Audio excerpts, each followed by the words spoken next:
Bienvenue aux 20h. Rapidement, les titres de ce journal. C'est une maladie qui semble être oubliée au détriment du coronavirus. Et pourtant, elle fait beaucoup de victimes à travers le monde. L'humanité tout entière célèbre aujourd'hui la journée de lutte contre le VIH-Sida. Plusieurs activités ont été menées à travers le pays. Nous en parlons dans ce journal. Et puis, le trafic a repris sur l'axe routier Goma-Massissi. Le pont écroulé a été remis en état par l'Office des routes. Une aubaine pour les commerçants. Vous allez le voir dans un instant. Madame, monsieur, bonsoir et merci de nous choisir pour vous informer. À la une de l'actualité ce soir, l'entretien du chef de l'État avec l'émissaire du Maroc, Félix Antoine Tshisekedi Tshilombo, a également échangé avec le président des Equity Bank Congo. Le contenu de leurs échanges à travers ce reportage.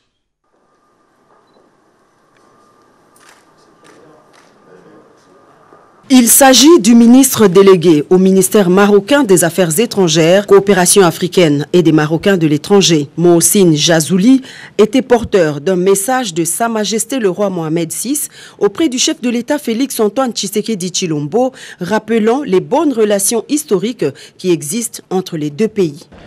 Cette relation est une relation historique, comme je vous le disais, et elle va être encore renforcée dans la mesure où nos diplomaties travaillent de concert pour renforcer la coopération au niveau diplomatique, la coopération au niveau technique et également la coopération au niveau économique. Le président Félix Tshisekedi a remercié son frère Sa Majesté le roi Mohamed VI qui a inclus la RDC dans la vingtaine de pays qui ont bénéficié du soutien du Royaume du Maroc à un certain nombre de pays africains. Vers une fusion des deux grandes institutions bancaires exerçant en République démocratique du Congo, le numéro 1 de Equity Bank Congo est venu annoncer au chef de l'État les contours de la fusion avec la BCDC, une réforme de grande portée économique qui sera bénéfique pour la République démocratique du Congo. Equity BCDC. Cette nouvelle banque Equity BCDC aura un capital total de 200 millions de dollars avec un total actif de 2,5 milliards de dollars et avec la capacité de prêter à une entreprise à hauteur de 50 millions de dollars. C'est une banque qui va réellement répondre aux besoins de financement des entreprises congolaises. Dans nos projections de 3 à 5 ans, nous projetons avoir 5 millions de comptes bancaires, donc beaucoup de gens auront accès aux services financiers de la banque. Ces développements vont nécessiter que nous passions de 1000 agents aujourd'hui que nous avons à peu près 3000. Donc on parle d'une création de 2000 emplois. Le vice-ministre des Finances et le gouverneur de la Banque centrale du Congo étaient associés à cette audience. Nous vous l'avions annoncé dans le sommaire de ce journal, célébration ce mardi 1er décembre 2020 de la journée de lutte contre le VIH-Sida, placée sous le thème Solidarité mondiale et responsabilité partagée. À Kinshasa, les activités commémoratives de cette 32e édition ont été lancées par le ministre de la Santé publique, le docteur Eteni Longondo. Activité commémorative de la 32e édition de la Journée mondiale du sida, célébrée à Kinshasa ce mardi 1er décembre 2020. Le go a été donné par le ministre de la Santé publique, le docteur Eteni Longondo, représentant personnel du chef de l'État dans cette cérémonie. L'événement s'est déroulé en présence de nombreux officiels, parmi lesquels la directrice exécutive de l'ONU SIDA et secrétaire général adjoint de l'ONU, Winnie Byanyama, du directeur du cabinet adjoint du chef de l'État, Olivier Mondengue Bogado, et du gouverneur de la ville de Kinshasa, Gentini Ngobila. Célébré autour du thème « Soyons solidaires et responsables pour vaincre le sida d'ici à 2030 », ce thème n'est rien d'autre qu'une déclinaison, une domestication du thème international qui est « Solidarité mondiale et responsabilité partagée ». Dans son mot, le ministre de la Santé publique a, au nom du chef de l'État, exprimé toute sa gratitude à tous les partenaires et acteurs impliqués dans la riposte contre le VIH-Sida. Le docteur Eteni Longondo a en outre salué la présence à Kinshasa de la directrice de l'ONU SIDA, l'ONUSIDA qui a choisi la RDC comme rampe de lancement international des cérémonies entourant cette célébration. D'après les chiffres, sur 90% de la population congolaise, seuls 62,9 connaissent leur statut sérologique et 60,9 sont sous antirétroviraux et moins d'un enfant sur deux a subi un test sérologique. Des réalités qui appellent le pays à maintenir la cadence tout en insufflant des moyens conséquents pour atteindre à échéance l'objectif 90-90 au niveau national, ont soutenu les acteurs impliqués dans la lutte. Cette 32e édition est donc une opportunité de renforcer les plaidoyers à travers le monde, de mûrir des réflexions et de poser des actes conjoints pour marquer l'engagement. Une génération sans sida, c'est possible et la RDC y croit. En rapport justement avec cette journée, le ministre de la Santé publique, le docteur Eteni Longondo, a échangé avec une délégation de l'ONU-SIDA. Contexte où l'élimination du VIH comme problème de santé d'ici 2030 reste l'un des objectifs pour les autorités de la RDC et les partenaires sectoriels. Cet échange entre le ministre de la Santé, le Dr Eteni Longondo, et la directrice exécutive de l'ONU-SIDA a permis d'harmoniser les points essentiels pour renforcer les actions à impact réel, surtout avec le lancement imminent des activités commémoratives de la Journée mondiale du sida, qui permettra d'intensifier les plaidoyers pour appuyer considérablement la RDC dans cette lutte. Ainsi, le ministre Eteni a brossé minutieusement le tableau de la situation épidémiologique du VIH-Sida en RDC, soulignant les défis, les actions entreprises et l'apport attendu de l'ONU-SIDA. Madame la directrice exécutive de l'ONU-SIDA, Winnie Bianima, a souligné l'importance de cette entrevue, les mobiles de sa visite en RDC et les avancées notables enregistrées. Pour marquer la présence de l'ONU-SIDA en République démocratique du Congo, avec l'objectif de pouvoir montrer les efforts du gouvernement et de la population de la RDC dans la lutte contre les VIH-Sida. Nous voulons également montrer que ceci est un pays qui a mis en place, ou qui a une bonne expérience dans la lutte contre les différentes pandémies. Parce que ce pays a fait d'immenses progrès dans la lutte contre le VIH-Sida au cours des 10 dernières années. Le pays a également une belle expérience dans la lutte contre une maladie tueuse qu'est l'Ebola. Et également, le pays a fait des efforts dans la lutte contre la Covid-19. Les efforts réalisés par ce pays, la RDC, et partager cela avec le monde, mais également apporter l'appui à la RDC pour continuer à lutter pour mettre un terme VIH-Sida comme une menace à la santé publique, mais également mettre un terme à la pandémie de la Covid-19. Par ailleurs, en République démocratique du Congo, 62,9% de personnes vivant avec le VIH connaissent leur statut sérologique et 60,9% reçoivent un traitement antirétroviral. Changeons de chapitre à présent, les produits congolais seront bientôt labellisés avec le code barre comme sous d'autres cieux. Le ministre de l'Industrie, Julien Paluku, et les responsables de la société Legacy ont échangé sur le processus de certification. L'œil de la rédaction, Betty Amani. Le lancement du processus de labellisation des produits congolais, appelés à être certifiés sur le plan qualité, produits qui seront estampillés et standardisés avec des codes barres. Le ministre de l'Industrie, Julien Paluku Kahongya, entouré des experts de son ministère, s'est réuni ce lundi à Kinshasa avec les responsables de la société Legacy expérimentée dans ces domaines au niveau de l'Afrique australe. Une application pour certifier les produits congolais sur le marché vient d'être proposée au gouvernement congolais par Legacy, et ce dans l'objectif de rendre compétitifs les produits congolais sur le marché national, régional et international, en permettant ainsi à l'administration fiscale de maximiser les recettes avec la promotion de l'industrie locale, mais aussi la protection des consommateurs. Le patron directeur général de Legacy, Philippe Sandesengi, précise. Cette technologie que nous proposons, c'est une technologie qui va aider l'État à promouvoir l'économie grâce à la collecte des impôts qui va très considérablement augmenter, et aussi va augmenter la sécurité et protéger les consommateurs grâce aux produits qui vont être authentiques, standardisés. Le ministère a très bien accueilli la proposition parce que nous proposons des solutions qui vont répondre à plusieurs questions.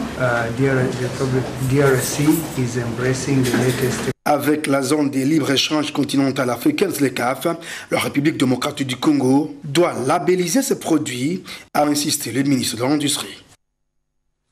Réhabilitation du pont Saké sur l'axe routier Goma-Massissi. Nous sommes dans la province du Nord Kivu, ce qui justifie la reprise du trafic sur ce tronçon interrompu depuis l'écroulement de cet ouvrage. Les travaux ont été exécutés par l'Office des routes sur financement du Fonds national d'entretien routier Blaise Boko-Kassonda. 2 mois se sont écoulés et le Conseil économique et social a clôturé sa session d'octobre 2020. Comme de tradition, un seul point était à l'ordre du jour, le discours de clôture du président du Conseil économique et social, Jean-Pierre Kiwakana. En plus des réalisations au cours de cette session, le président du Conseil économique et social est revenu sur les climats politiques, dont l'apaisement est indispensable pour un environnement socio-économique prospère. Lors de l'ouverture de cette session, le Conseil économique et social avait attiré votre attention sur la nécessité de retrouver le chemin de la concorde nationale et de la paix. Depuis, une actualité riche ne cesse d'agiter la cité et occupe les esprits de nos compatriotes. Des avancées positives, à l'instar des consultations initiées par les chefs de l'État dans le but de trouver des solutions de sortie de crise, ont été accueillies favorablement dans toutes les têtes de la société congolaise. Le Conseil économique et social y a pris part. Nous attendons les conclusions des consultations que nous espérons bénéfiques pour le pays, respectueux de la Constitution et de la nature à apaiser le climat. Préventif, Jean-Pierre Kiwakana met en garde et appelle à la responsabilité tous ceux qui prennent des postures martiales alors que le pays a plus que besoin de la tranquillité et de la sérénité. Vous venez de suivre là la cérémonie de clôture de la session ordinaire d'octobre du Conseil économique et social. Revenons sur la réhabilitation du pont Saké sur l'axe routier Goma-Massissi dans la province du Nord Kivu, ce qui justifie la reprise du trafic sur ce tronçon interrompu depuis l'écroulement de cet ouvrage. Les travaux ont été exécutés par l'Office des routes sur financement du Fonds national d'entretien routier. Les ponts Saké, revus et corrigés, c'est le moins que l'on puisse dire de cet ouvrage qui avait fait couler encre et salive dans la province du Nord Kivu. Mort d'homme, il y en a eu, accident de circulation, il y en a eu, également dans ce cortège de malheurs s'ajoutait écroulement à répétition des habitations. C'est un nouvel ouvrage qui vient de voir le jour. L'Office des routes a déployé son personnel et sa logistique pour construire complètement ce pont sur financement du FONER. La nature des travaux exécutés ici, évoqués par le directeur provincial. Après avoir terminé le lancement du pont, nous on a pensé à assainir les environs du pont. L'assainissement là consistait à construire un fossé maçonné qui partait de la rivière jusqu'à plus ou moins 100 mètres de la cité. Et à la tête, on devrait construire un passage sur route en biais qui égorge, qui récupère toutes les eaux venues de la pente vers les bas-fonds de la rivière Ihira. Construire ou réhabiliter un ouvrage est une chose, mais sa protection en est une autre. Mais cette protection passe par l'implication de toutes les couches sociales. Ces jeunes gens viennent la nuit, ils démontent les pièces de pont. En l'occurrence, les agrafes, les broches, pour aller vendre. Ils oublient qu'en démontant une broche, qu'en démontant les agrafes, ils déstabilisent le pont. Demain, après-demain, on va constater que le pont a fléchi, on dira que c'est l'office de route. Or, nous, on a fait un travail consciencieusement, les calculs bien faits. Donc, le minimum qu'on peut faire passer sur le pont, c'est 32 tonnes avec une vitesse minimum de 20 km à l'heure.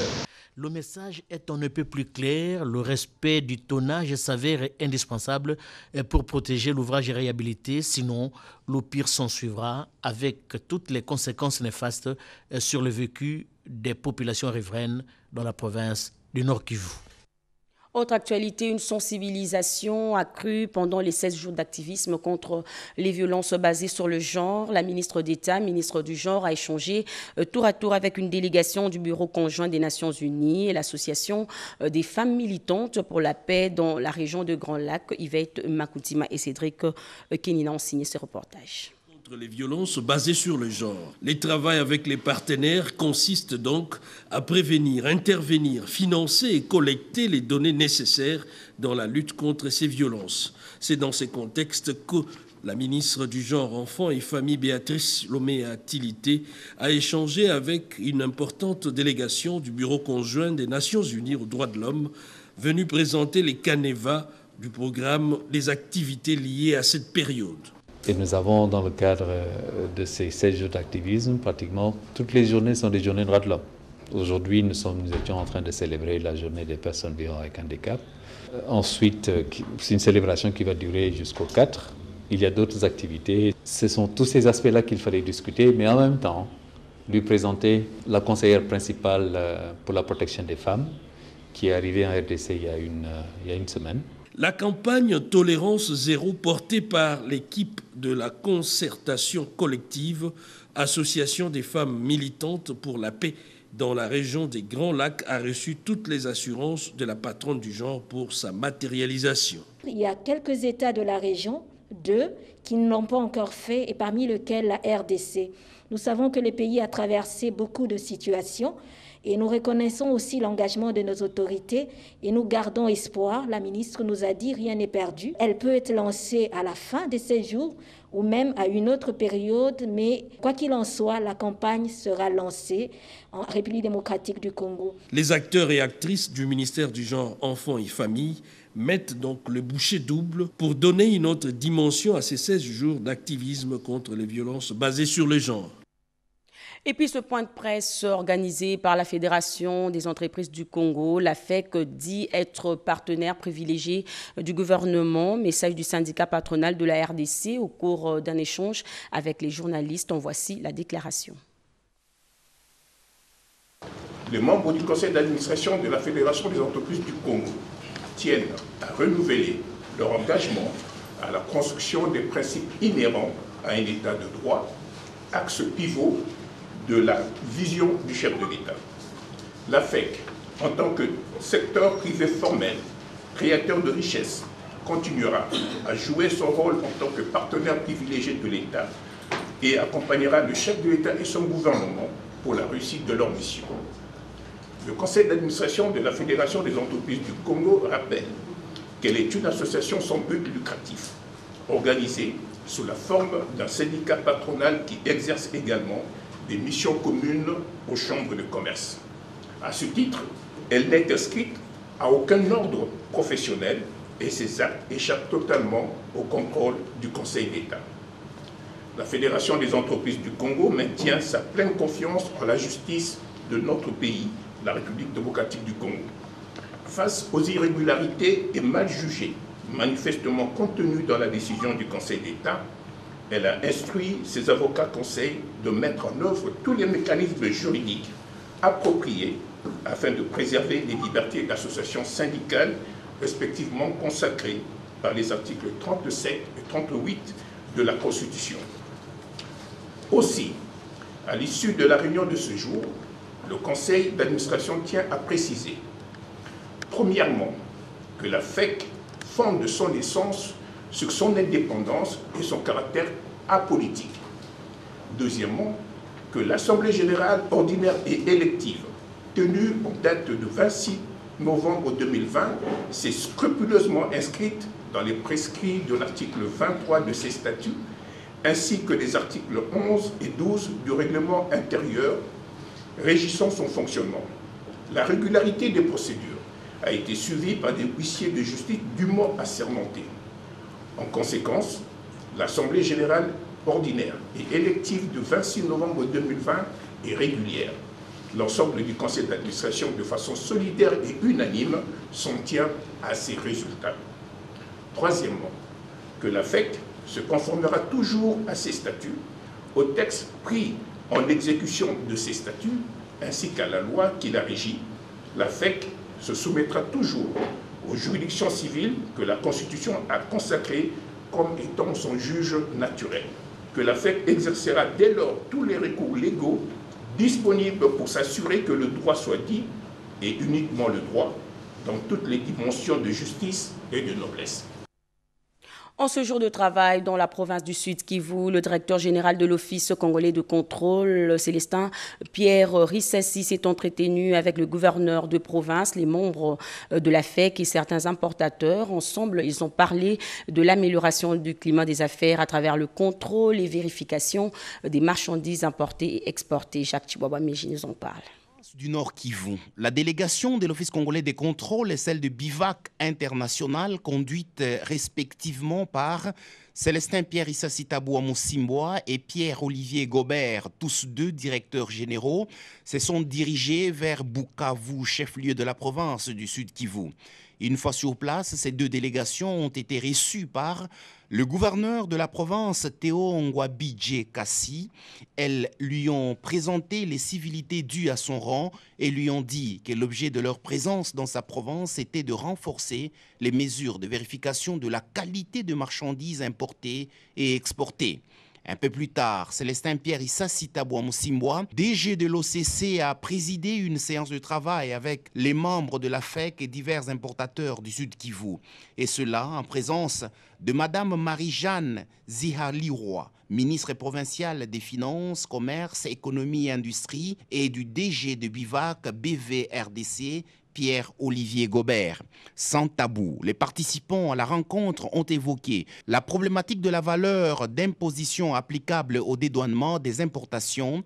Ils ont parlé de l'importance d'une meilleure collaboration entre la DGDA et l'OCC, de la nécessité de lutter contre la concurrence déloyale occasionnée par les fractionnements systématiques des importations à l'est du pays et des écarts constatés dans les fonctionnements du guichet unique douanier et du guichet unique intégral du commerce extérieur. Au Sud Kivu, la délégation de l'OCC et celle de Bivac ont visité le laboratoire d'essais physico-chimiques et microbiologiques de l'Office congolais des contrôles ainsi que les installations de Bivac International. Dans cette mission de travail dans l'est de la République démocratique du Congo, Célestin Pierre Rissassi Tabou Amosimboa, DG de l'OCC, a tenu à s'assurer que les marchandises qui entrent au pays par la voie officielle sont de qualité pour le bien-être de la population.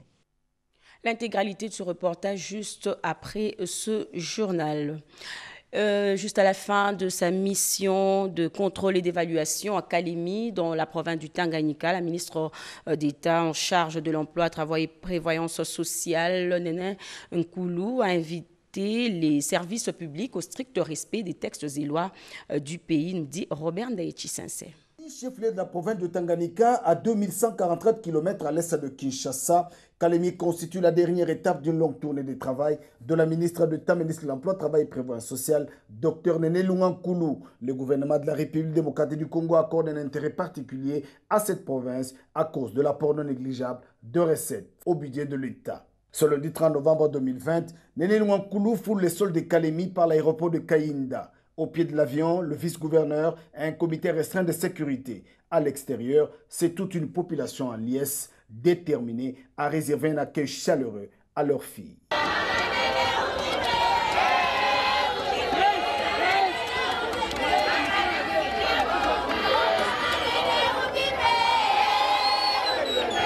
Après les civilités au gouverneur Zoé Kabila, démarre une longue journée de travail. Au bâtiment Picagel de Kalemi, les différents responsables des sociétés et entreprises sous tutelle, l'inspection du travail, tous sont là pour une importante communication de la ministre d'État. La patronne de l'emploi a invité le service à respecter chacun sa mission tout en précisant que le respect des textes réglementaires reste une garantie pour le bon fonctionnement de l'administration publique. Après cette importante réunion, cap vers la division de l'emploi, travail et prévoyance sociale.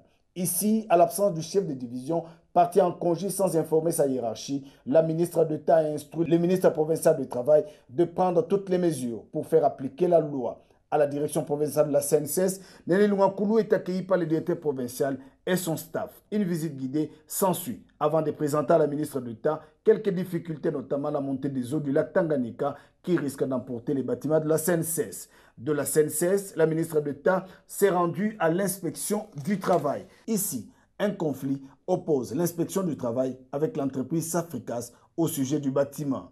En attendant, le courrier qui suit son cours normal au gouverneur de province, Néné Lungakoulou a instruit le ministre provincial de prendre toutes les dispositions pour protéger les patrimoines de l'État. Dès l'inspection du travail, la ministre d'État s'est rendue à l'INPP Kalemi. Elle a encouragé le personnel qui, malgré les manques d'équipement, tient bon pour assurer la formation professionnelle.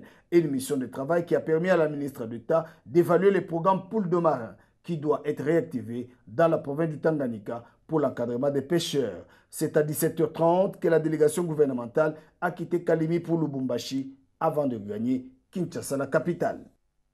Revenons dans la capitale pour parler cette fois de la cérémonie d'inauguration du buste du Monseigneur Guillon à l'université de Kinshasa par le directeur de cabinet adjoint du chef de l'État, Edith Chala, pour la suite. Une messe d'action des grâces a été dite dimanche 29 novembre en mémoire de Luc Gillon, premier recteur et bâtisseur de l'université Lovanium à Kinshasa. La célébration de l'Eucharistie a eu lieu en la cathédrale Notre-Dame de la Sagesse sur le campus de l'université de Kinshasa. Une cérémonie organisée par les anciens étudiants de Lovanium UNASA, ALMA en sigle, et ce en marge du centenaire de naissance de Monseigneur Luc Gillon. Peu après, les membres de ALMA ont procédé à l'inauguration du buste de Luc Gillon qui trône désormais devant le bâtiment administratif de l'université de Kinshasa. Une séance conduite par le directeur des cabinets du chef de l'État, Eberand Kolongele, en présence de l'ambassadeur de Belgique en République démocratique du Congo et autres personnalités du monde scientifique, politique et académique. Ainsi s'en est suivi une série de témoignages des membres de ALMA sur les qualités managériales, les capacités intellectuelles et surtout la probité morale de Luc Gillon pendant ses 17 ans de gestion. Selon les propres termes de ALMA, Luc Gillon faisait du définitif durable pour l'achever au temps voulu, mais également il veillait à la maintenance des bâtiments et enrichissait le programme des cours toutes les années académiques. Cependant, les efforts déployés par ce prêtre à peine 33 ans sont de nos jours à la traîne, confie Gilbert Kabanda. Notre université n'est plus ce qu'elle était dans les années 50, 60 et 70. Elle est devenue ce que nous connaissons nous tous, une université qui n'est même plus comptée parmi les 100 premières universités d'Afrique. Alors que jusque dans les années 70, elle comptait parmi les 4 premières universités africaines, après Ibadan, Nigeria, après Makerere en Ouganda, avec l'Afrique du Sud de l'université de Pretoria. Donc c'était les 4 grandes universités africaines subsahariennes. Maintenant, nous ne sommes même plus parmi les 100 premières africaines. Seigneur Luc Gillon est passé pour la dernière fois ici à Kinshasa en 1994 à l'occasion des 40 ans de l'université de Kinshasa. Corrigez avec moi, c'est Luc Gillon, premier recteur de l'université de Kinshasa et non, comme je viens de dire tout à l'heure, le développement de la province du Sud Kivu, sujet évoqué au cours de l'audience qu'a accordé le chef de la maison civile du chef de l'État aux notables de cette province en séjour à Kinshasa.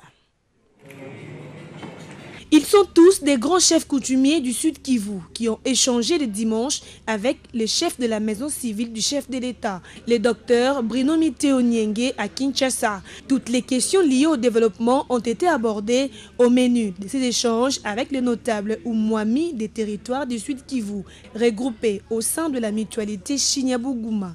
Tous, comme un seul homme, ont réaffirmé leur attachement aux actions du président de la République, Félix Antoine Tshisekedi Tshilombo, mais aussi accompagner le chef de la maison civile du chef de l'État.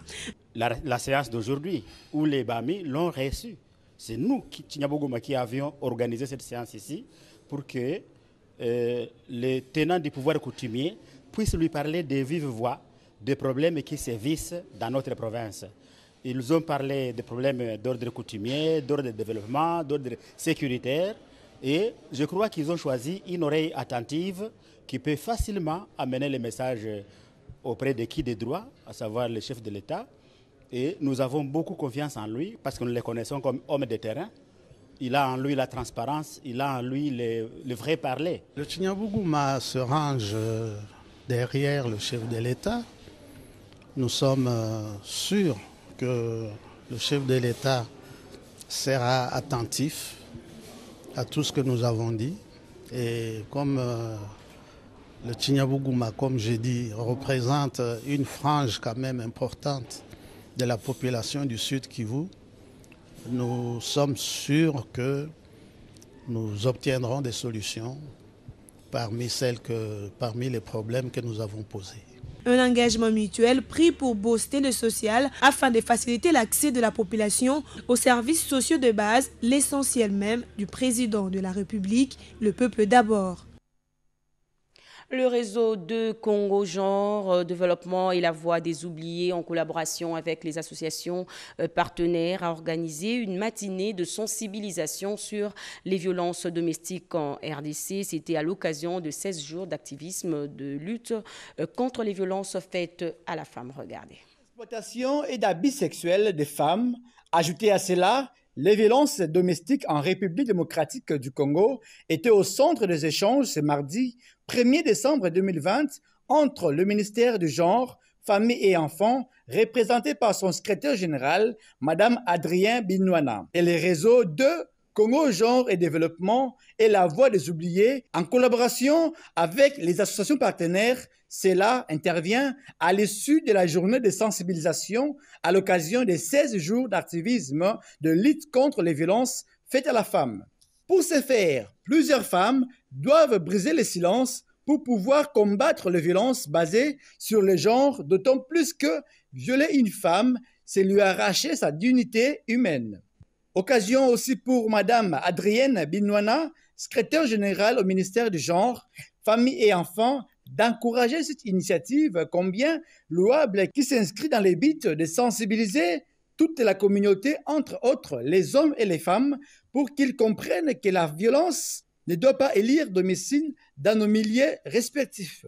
La question des violences est une question qui préoccupe toute la communauté internationale. Ce n'est pas pour rien qu'au niveau international, on a décrété les 16 jours pour sensibiliser la communauté, sensibiliser les hommes, les femmes, les filles, les garçons, pour qu'ils comprennent que les violences n'ont pas leur place dans nos milieux de travail, dans nos milieux de vie, dans nos foyers.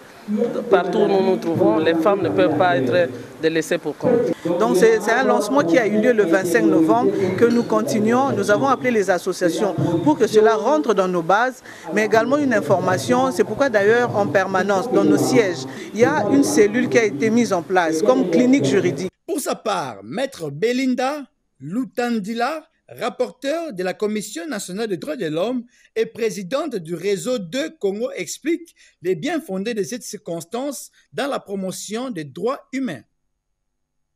Une jeune infirmière et secouriste congolaise a été décorée chevalière de la Croix-Rouge internationale pour sa bravoure exceptionnelle dans la lutte contre la pandémie du coronavirus en Italie. Yvette Yanzengue a regagné Kinshasa hier lundi grâce aux efforts de Mme Liliane Temouni, ambassadrice de la Croix-Rouge. La cause des enfants congolais malades et en situation difficile à travers l'Afrique et le monde, l'ambassadrice de la Croix-Rouge RDC, Liliane Temouni, a regagné Kinshasa par l'aéroport international d'Njili lundi 30 novembre 2020, tard dans la soirée, après son séjour de travail en Europe. Venant de Paris en France, Mme Temouni a déniché un oiseau rare qui vit en Italie. Il s'agit d'une secouriste volontaire congolaise au nom de Mme Yvette Yanzengue, une infirmière de profession qui a obtenu une haute distinction de la part de la République italienne, la médaille de chevalière pour ses exploits et sa bravoure exceptionnelle dans les opérations de lutte contre le coronavirus en Italie où il a sauvé de nombreuses vies humaines. Une fierté pour nous de voir des jeunes congolaises à l'étranger, ils font renommer la RDC. Et c'est pour ça, quand j'ai vu son CV, je dis pourquoi ne pas la faire connaître aussi. On a une grande chevalière à l'Italie, pourquoi pas ici chez nous qu'elle soit reconnue. Et on demanderait vraiment à la première dame, au président, de pouvoir nous recevoir pour voir tout ce qu'on peut faire comme pas pour la Croix-Rouge ici en RDC. Convaincue par l'ambassadrice Liliane Temouni à regagner son pays, la République démocratique du Congo, Madame Yvette Yanzege s'est dit prête à offrir son expertise au gouvernement congolais à travers la Croix-Rouge RDC et à présenter sa médaille de chevalière au chef de l'État, père de la nation congolaise. Je dis un grand merci à Madame l'ambassadrice de la Croix-Rouge RDC, Madame Liliane Temouni. C'est grâce à elle que je suis arrivée ici à Kinshasa. Voilà. La bonne nouvelle est qu'à partir de l'Italie, on m'avait nominée comme chevalière de la République. Pourquoi pas partager l'expérience avec le mien. À noter que durant son séjour en Europe, notamment en Belgique et en France, Madame Liliane Temouni a convaincu plusieurs patriotes congolais volontaires à appuyer le gouvernement de la République démocratique du Congo dans ses efforts de lutte contre la pauvreté et les inégalités sociales. Voyons à présent comment s'est déroulée la cérémonie de collation des grades académiques 2019-2020 à l'Institut supérieur d'informatique, programmation et d'analyse ISIPA. C'est à l'issue de cette marche des lauréats partis du rond-point 24 novembre que les autorités académiques de l'Institut supérieur d'informatique, programmation, analyse et extension de Matadi ont organisé la double cérémonie de collation des grades et de clôture de l'année académique 2019-2020. Plusieurs personnalités politico-administratives ainsi que les membres du comité de gestion de l'ISIPA Matadi avaient pris part à cette activité où plus de 300 nouveaux diplômés concernés se sont présentés sur les sites. À cet effet, plusieurs discours se sont succédés. Le directeur général Yvon Oulama Ngombo a, dans son mot de circonstance, appelé les jeunes diplômés à plus d'ardeur et d'engagement afin de construire leur futur.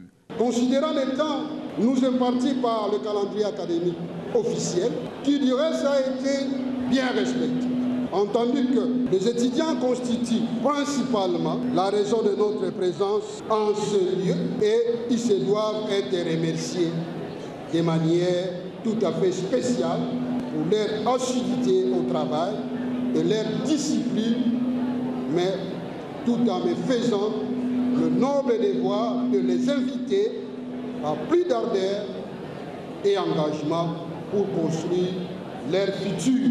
La présidente directrice générale de l'ISIPA, Rufine Louyeye Yala, a été heureuse de clôturer cette année académique 2019-2020 en beauté, cette fois-ci au Congo central. Elle a en outre demandé aux lauréats d'être des diplômés ambassadeurs de l'ISIPA partout où ils seront. S'en est suivi la visite guidée des bâtiments en construction et d'appartements et homes pour étudiants.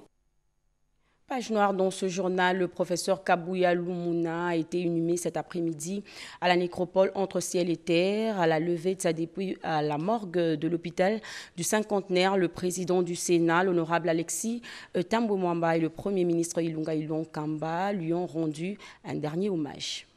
Grande perte au Sénat. Le sénateur professeur Kabouya Lumuna a tiré sa révérence la semaine dernière. Une messe de suffrage était organisée en mémoire de feu le professeur Kabouya à la cathédrale Notre-Dame. Le président du Sénat, l'honorable Alexis Thambwe Mwamba, a pris part à cette messe, question de rendre ses derniers hommages à feu le sénateur Kabouya qui a quitté cette terre des hommes au moment où le pays avait grandement besoin de son expertise. À la levée de sa dépouille mortelle, ce mardi, à la morgue de l'hôpital du cinquantenaire, le président du Sénat, l'honorable Alexis Thambwe Mwamba, accompagné tous les membres du bureau, a rendu hommage à l'illustre disparu. Professeur d'université, figure de proue de la classe politique congolaise, un homme d'État et haut cadre du Front commun pour le Congo. Ému par sa disparition, le président du Sénat a fait un témoignage sur cet homme d'État qui a mis son intelligence au service de la République. Un penseur intelligent et méticuleux de la société congolaise,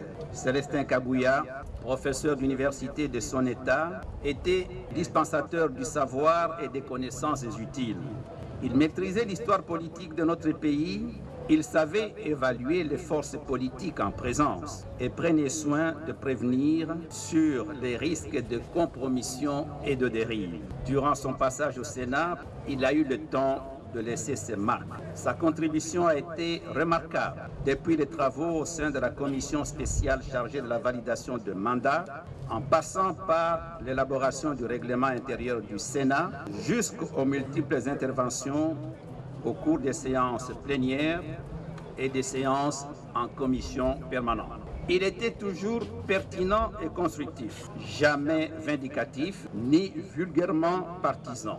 Relative au statut du sénateur à vie, je me souviens de la portée de son intervention lors du débat sur la constitution des groupes politiques, lorsqu'il rappelait avec fermeté qu'il refusait de renier le cadre dans lequel il avait été élu et que ce cadre justifiait l'affinité politique requise pour constituer un groupe politique au sein du Sénat.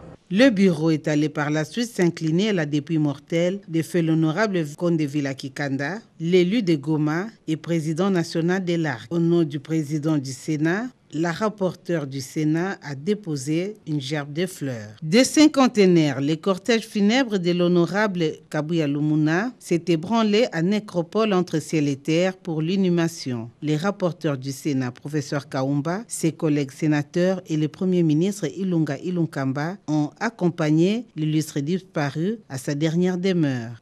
Voilà, madame, monsieur, c'est par ces communiqués nécrologiques que nous mettons un point final à ce journal. Merci à vous de l'avoir suivi. Odilon Kayuma va prendre la main à 22h pour vous informer davantage. Merci de rester avec nous.